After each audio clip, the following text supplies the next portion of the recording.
Hi guys, Kane Harrison here. Welcome to Inside Talkapolis, where we get to know all of our wonderful clients at Talkapolis. And today we are joined by Jeremy Rettich of Virtue Advisors. Welcome, my friend.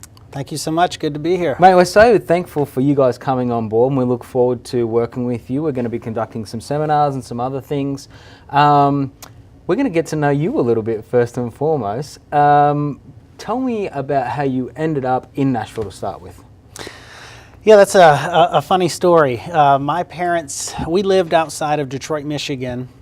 Their parents, my grandparents, lived outside of Detroit, Michigan, and so our family had been there for many, many years. Mm-hmm. And every year in the coldest part of winter, they would pack up the family and we would drive. Yeah, basically, we would drive on a vacation to Florida, and Nashville was basically the midway point. Okay. So we always stopped on the way to Florida and on the way back in Nashville.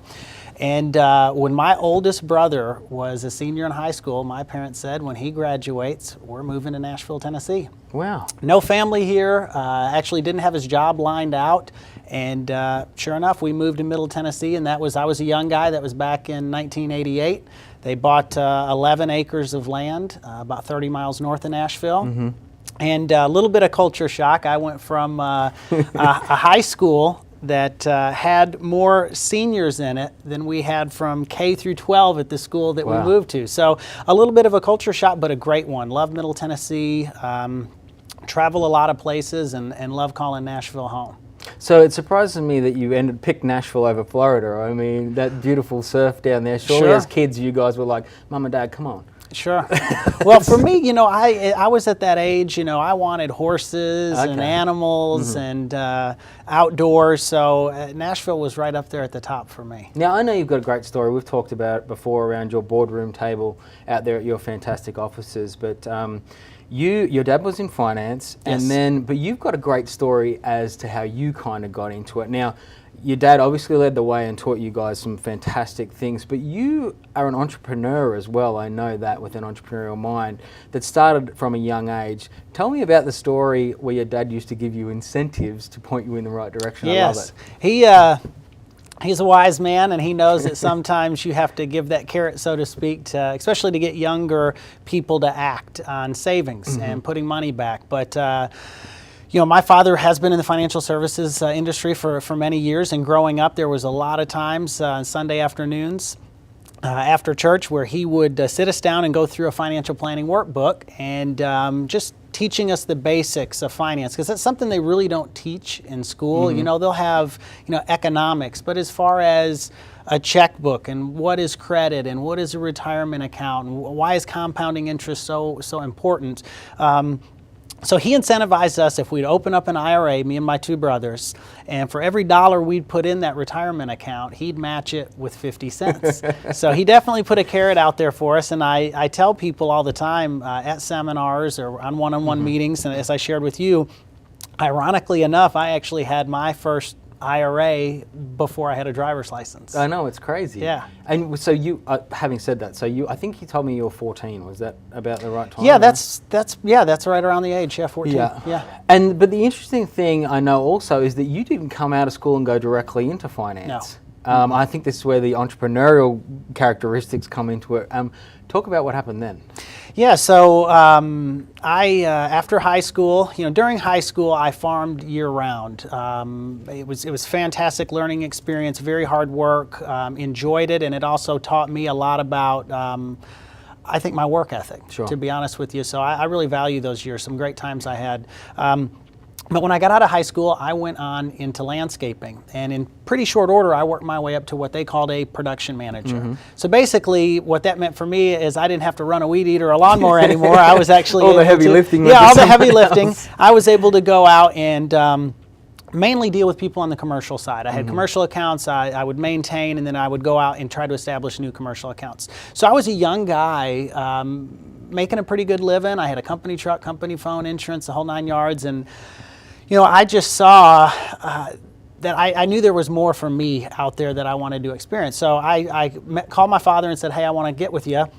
I'm looking to make a change in jobs. And you know, he tried to talk me out of it. You've got a stable job, you've done well, stay where you're at, just keep the course. And anyway, we met and went through the classified. He circled a couple of ads that he thought were well-known name brands. And I wanted to be into the sales arena is what I wanted to do. And so one of the companies he recommended was ADT Home and Commercial Security. Sure. And so they were one of the few I interviewed with. And after a couple of interviews, they offered me a position.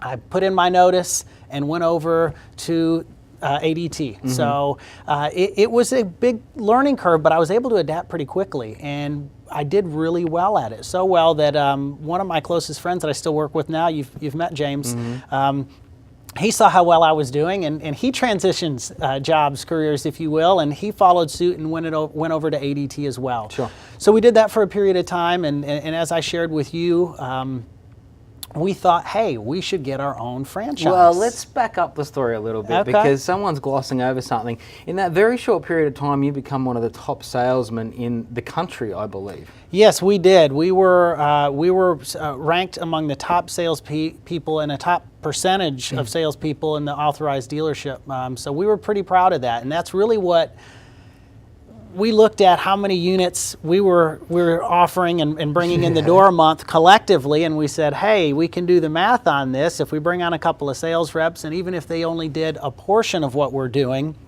we're going to be above where we're at today. So we said, okay, we should go down that road. Now I can see everyone at home saying this is where the entrepreneurial spirit comes in. How can we make money and get out of this corporate world? Exactly right. And build it with my own two hands. Forge your own pathway, which you're right, I think stems from fantastic work ethic. So what was the very next step? Well, what we did from there... I mean, scary times. First, you must admit to some point going, we're making great money, we're fantastic at this. Probably a little young and a little naive. Oh, yes, definitely a little bit of both. What we did, and both those come into play into the story, we were smart enough to know that we shouldn't go after an ADT franchise because the firm we worked for was one of the largest in the country, and they may say, hey, ADT, we don't want them competing in our backyard. They've been with us. So we went with Protection One, which was the Bell South AT&T version of ADT Home Security, Home and Commercial Security. So we went to a meeting in Birmingham, and we decided we wanted to move forward, and so we did. And we hit the gates running. We hired several sales reps, and we're advertising, and we're out door to door, literally, every day. And then we got a piece of mail served to us, and dun, dun, dun. Yeah, exactly. And that piece of mail was unfortunately something that at the time I'd never heard of, but it was called a non-compete. So we had a temporary injunction, setback, you could say. And the long story short is we got out of the business for a year, which we needed to do based on that non-compete. And then we got back into the business and got an ADT franchise, and we did that for a number of years. And not to give too many details, but the Enron scandal happened, which Tyco's a sister company in there. And so it wasn't as lucrative of a business to be in at the time. And it all happened right as my father, who was a local financial planner, served Middle Tennessee and Southern Kentucky, still does serve his current clients today. He had made it on the cover of a trade publication, which at the time was called Senior Market Advisor. It's Retirement Advisor now. And with him being on the cover of the magazine, all of a sudden his phone's ringing, emails are pouring in, and people are saying, Matt, how are you able to achieve the success that you have?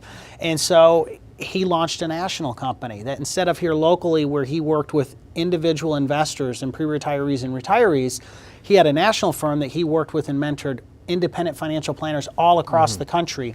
And I came on board when that company was just right at about a year old, and I'm almost been up there 11 years now with them. I think it's fantastic, and I mean, having known you for a little while now and hearing that story and soaking it up, but I love the fact that you probably could have followed in your father's footsteps at a very early age, but you were independent, probably a little stubborn, probably a little naive, like I said, and went out and got your hands dirty, which is fantastic, and I think translates when you're sitting down with clients now.